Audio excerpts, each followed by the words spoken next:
Hello and welcome back to another video on the Football Zone.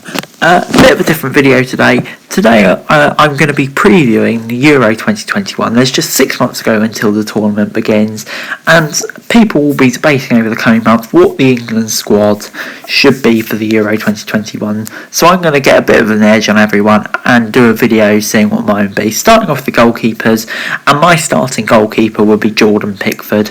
Now I know he gets a lot of criticism, and I may be one of the few that really does rate him. I think he's really good. Does have a mistake in him, but for England he's never really let England down. So for that reason I would keep him as number one. Whilst the other options are great, I still just think he's that little bit above the others. My second goalkeeper would be Nick Pope. He's been outstanding, especially recently. Come on loads, and for me he can really challenge Pickford for that England jersey if he keeps it up. I'd really like to see him get moved to a big club, maybe Chelsea or somewhere like that. But yeah, with the form he's going, he has to be in a squad. And for me, the third one, this was a bit of a debate, but I'm going to go for Dean Henderson. Now, I know he's not played much this season for Manchester United, only playing in the Cups and occasionally in the Champions League. But for me, I've still seen enough from him to suggest he's a quality keeper and deserves a place, but he will be coming under competition from regular starters like McCarthy and Johnston. Moving on to right backs, and I'm going to say Trent Alexander-Arnold. For me, probably the best right back in the world now. Absolutely outstanding whenever I've watched him. Definitely the best right back in the league. And I think it would be no-brainer that he's starting right back for England at the moment. Just a class above everybody. And for the second right back, I'm going to take a controversial one. I'm going to say Kyle Walker. He's been absolutely outstanding for Manchester City so far this season. Hardly put a foot wrong, and definitely deserves a place at the Euros.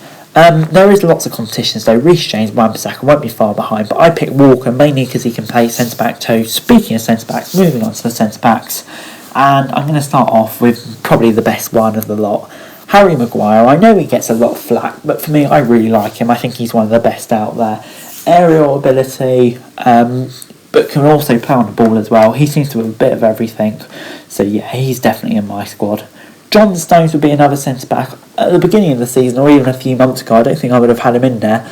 But just the way he's played for Man City this season has been outstanding. And I don't see after the season he's had how you can't call him up for Euro 2021. He definitely deserves it. And to be honest, he's probably even in contention to be starting. Tyrone Mings would be my next centre-back. I think he's good, Tyrone Mings. Am I his biggest fan? No, but I definitely see enough of him down. And I think he would probably get on my plane to 12 different nations. Played regularly for Villa, been a key part in their success this year, so I would definitely have him in. And my final centre-back is Eric Dyer. Now this is a bit of a difficult one. There were many options. Michael Keane and Connor Cody. Joe Gomez is fit, but that's unlikely. I would say Cody, but I think England will play two at the back, which really doesn't suit him. So I said Dyer. He's had a goodish season for Tottenham, and I think the fact he can also play midfield will really help England.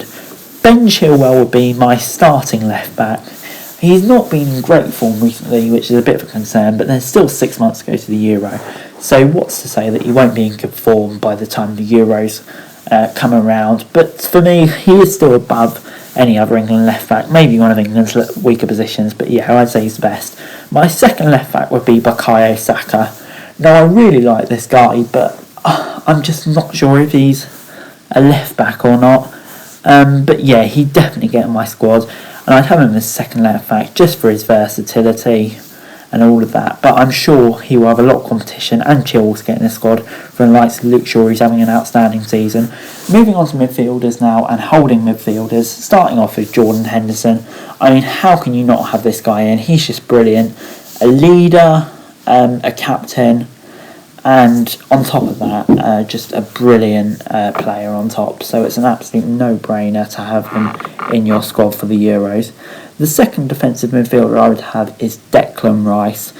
He does get a bit of flack, but I do quite like him. Whenever I've seen him, I've been quite impressed. He seems to be really key to the West Ham side and all of their success this season. So I definitely have him in. And I think he could play a really key role against the best sides. James Maddison is next up for me. Maddison, he's had a really good recent run. I just have to hope his form continues like this, because if it does, he could be a really key player at the Euros. And to be honest, it's not even guaranteed that he gets in the Euros squad at the moment with so much competition, but I just think the way he's been playing recently means he has to get in. Next up, maybe a bit of a controversial one, but I'll say Mason Mount. Yes, he does get a lot of flack, but for me, I really like him. He does some quality moments, and he always looks promising from whenever I've seen him. Under Tuchel, I don't know if he'll get as much game time, but I still think when he does, he will do well, and I think it will just be about enough to secure him a place. Phil Foden would be another attacking-minded player I'd pick. What a season he's having, probably one of Man City's most creative players. And you look at Sterling, De Bruyne and all the others in that squad, that is seriously impressive, and at the age he's at, he's going to be a mega star. And yeah, just super exciting and have him. Absolute no-brainers to pick. Raheem Sterling, another no-brainer. What can you say about him? Probably still one of the best wingers in the world, not having his finest season, but he's just one of those players who can make you a difference and possibly even win you a major tournament or a major game. So yeah, I'd definitely have him in without any debate. Jack Grealish would be another winger I'd have. It will be hard for him to break in, especially as Southgate doesn't seem to fancy him, but can you say about him? He just has that moment of magic. He's been outstanding whenever he's played for England.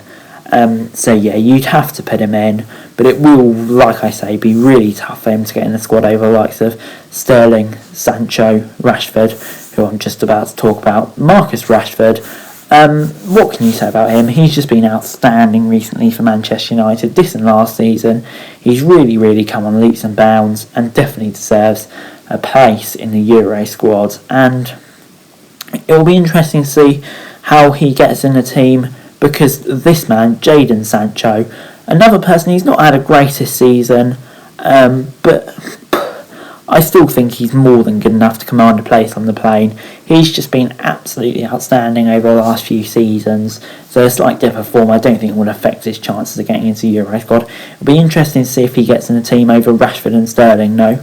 And moving on to the strikers, Harry Kane would be mine. Of course, injury issues are a bit of a worry. I mean, he has gone down with an injury recently, so we'll see how bad that is. Hopefully not too bad. But for me, he has to get in the squad. Probably one of the best strikers in the world when fit. So an absolute no-brainer, and he's the sort of person who could win England a game on his day too. And for my second striker, I've gone for Dominic Calvert-Lewin. There's going to be a lot of competition for his spot from the likes of Danny Ings and Tammy Abraham. But the reason I went for Dominic Calvert-Lewin is A, because he's having an outstanding season, and B, I think England will probably be playing one up front, so he'd probably suit that system better than certainly Ings and maybe Abraham too. But anyway guys, that's it for this video. Thanks very much for watching. Remember to like, share, subscribe, let me know your thoughts in the comments down below, and follow me on Twitter, link in the description below for daily football news, and subscribe to my other channels on the screen right now, that'd be greatly appreciated. Thanks very much for watching. Peace!